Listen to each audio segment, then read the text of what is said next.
Vamos trazer essa notícia rapidinho, onde a auditoria do Tribunal de Contas da União pede bloqueio do programa PED Meia. Técnicos apontam que desenho da iniciativa desrespeita as regras fiscais. Vamos só entender, antes de eu trazer meu comentário já revoltadíssimo com esse tipo de atitude, mas vamos lá. A área técnica do Tribunal de Contas da União pediu o bloqueio dos recursos destinados ao programa PED Meia, uma das principais bandeiras deste terceiro mandato do presidente Luiz Inácio Lula da Silva.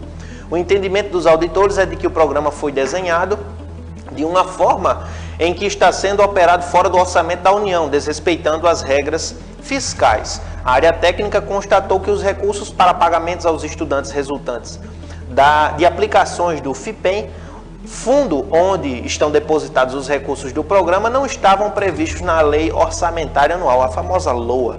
Os recursos provenientes de resgate de cotas do FGDUC e Fundo Social são receitas públicas e que devem constar no orçamento, e em respeito ao princípio da universalidade, conforme demonstrado no tópico precedente, diz a área técnica. Os auditores veem essa manobra utilizada pelo governo como um risco para a credibilidade da regra fiscal vigente. Abre aspas. Esse tipo de arranjo para a execução de programas possui outras consequências deletérias para as contas públicas no médio e longo prazo, como a perda de credibilidade do arcabouço fiscal, o que acarreta fuga de investidores, desvalorização da moeda frente ao dólar e, consequentemente, aumento da inflação e das taxas de juros, disse o relatório. O programa, no entanto, não deve ser paralisado imediatamente. Em 9 de dezembro de 2024, a equipe técnica questionou o Ministério da Educação sobre o saldo atualizado do fundo e os valores necessários para custear as despesas do programa no exercício de 2024. O MEC informou em 10 de dezembro que o saldo disponível na conta do FIPEM era de aproximadamente 7,8 bilhões de reais. Beleza, né? Não vou nem ler o resto da matéria porque eu já estou com o Satanás no couro aqui, porque não tem condições de que, veja só, a gente acabou de trazer duas matérias relacionadas a como os gastos públicos estão sempre concentrados no Congresso Nacional. Congresso Nacional, para manter os três poderes. Pronto, vamos ser direto logo. Os três poderes são custeados mediante impostos pagos pelo trabalhador. Aí vem os programas sociais, que são de suma importância para que a redistribuição de renda seja feita de forma igualitária, o mínimo possível igualitária que ela possa ser, né? Porque isso nem sequer significa 1% do orçamento da União. Mas aí vem o Tribunal de Contas da União. Aqui não estou questionando se o trabalho que eles estão fazendo está certo. Tudo bem, os auditores fiscais têm todo o dever de cuidar do orçamento da União, né? Até porque recebem uma gorda quantia para poder trabalhar dessa forma, né? Auditores fiscais recebem entre 20 e 40 mil reais, tranquilamente. Todo auditor fiscal que é formado, passa no concurso público, recebe nessa faixa aí. Ainda mais alguém que trabalhe para o Tribunal de Contas da União. Mas aí, todas as vezes que se fala em cortar gastos, nunca se cita os privilégios do próprio Congresso. Sempre tem que ser da carne do trabalhador. Ainda mais de crianças e adolescentes que dependem desse tipo de recurso para complementar uma renda familiar. A gente trouxe aqui o vídeo, isso deve fazer acho que questão de 1 mês e meio. Em um programa que fizemos, a gente trouxe uma jovem falando no TikTok a situação que passa dentro de sua casa, que além de ela receber o Bolsa Família, ainda complementa, ou melhor, perdão, essa jovem trabalha, certo? Ela é trabalhadora, é jovem aprendiz, ou seja, recebe meio salário mínimo, e estuda, faz faculdade, cuida da mãe doente e precisa do programa PED Meia para complementar a sua renda. Porque se com um salário mínimo a gente sobrevive, como será que uma pessoa que ganha meio salário mínimo vive? E ainda mais com uma mãe doente que não pode trabalhar. Mas todas as vezes que se fala em corte de gastos, sempre tem que vir da mão do trabalhador, tem que cortar na carne do trabalhador. Do Congresso não pode mexer, nas emendas PIX não pode mexer, porque senão o Congresso não aprova nada vindo do governo. Não pode mexer em absolutamente nada, porque, meu Deus do céu, está mexendo no que é meu. E o que é nosso? Vai vir quando? Aí o mercado financeiro se preocupa em cortar gastos, em manter regra fiscal.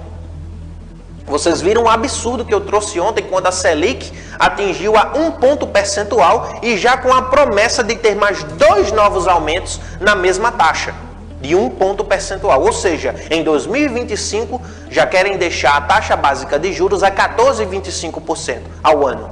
Isso simplesmente para agradar especulador, para fingir, e eu digo com todas as letras, fingir que está economizando alguma coisa, porque não tem impacto nenhum em economia, não tem impacto absolutamente nenhum, é simplesmente para agradar especulador safado. Porque qual é o pobre que tem dinheiro para poder investir em renda fixa? Qual é o pobre que sabe o que é renda fixa? Qual é o pobre que sabe o que é ação? Qual é o pobre que sabe o que é fundos imobiliários? Mas não, vem o Copom e diz, não, tem que aumentar para manter a meta de inflação. Uma meta ridícula, uma meta absurda. Onde é que já se viu ficar a 3%? Os próprios Estados Unidos não têm uma inflação de 3%. Como é que a gente vai alcançar uma meta ridícula como essa? Aí vem o Copom e diz, não, porque eu tenho compromisso com as contas públicas. Faça-me o favor. Vocês são um bocado de parasitas do Estado. É isso que vocês são. E por isso precisam que o Estado dê lucro para vocês. É simplesmente o que vocês estão preocupados. Ontem mesmo, eu conversava com um professor de economia, não é nem daqui, acho que seja de São Paulo, né? Com todo o respeito que eu tenho uma trajetória do professor, mas o questionei. E ele disse exatamente isso que eu estou falando para vocês, que o Copom estava certo em agir. E eu digo, só agiu porque viu que a regra não passou no Congresso. E por que não passou no Congresso? Porque o Congresso é faminto, porque o Congresso quer a sua parte. O mercado financeiro não chegou para o Congresso e dizer, ei gente, vamos se adequar aqui, vamos cortar os gastos de vocês para que as contas públicas fechem? Vamos ajeitar aqui para que a dívida pública fique a menor possível? Vocês viram já algum movimento do mercado financeiro com isso? Vocês viram alguém do Banco Central sugerir isso para o Congresso Nacional? Não. A sugestão só vem para cortar na carne do trabalhador, do miserável, do infeliz que acorda todos os dias de 4 da manhã para pegar a condução, para passar 12 horas trabalhando, sendo escravizado, porque isso é escravidão do mundo moderno, para voltar para casa, talvez ter alguma coisa do que comer, porque não tem nem tempo para cozinhar, dormir tarde e acordar cedo no outro dia para outra jornada de escravidão. Porque essa é a nossa escravidão moderna. Ninguém vê mercado financeiro abalado. Ninguém vê mercado financeiro conversando com o Congresso para baixar, muito pelo contrário. Fica debaixo dos panos por trás, falando com os congressistas e dizendo, ei, vamos ajeitar aí o dinheiro que é para mim, que tem que vir, eu quero mais dividendos, eu quero mais lucro. Vocês é que na verdade são os parasitas do nosso Estado, são os nossos parasitas, os carrapatos que a gente não consegue se livrar, as pulgas que sugam tudo o que a gente tem, nosso sangue e nosso suor. Essa é a verdade do Congresso, essa é a verdade do nosso Brasil, melhor dizendo. Esse é o mercado que tanto diz se importar com o país.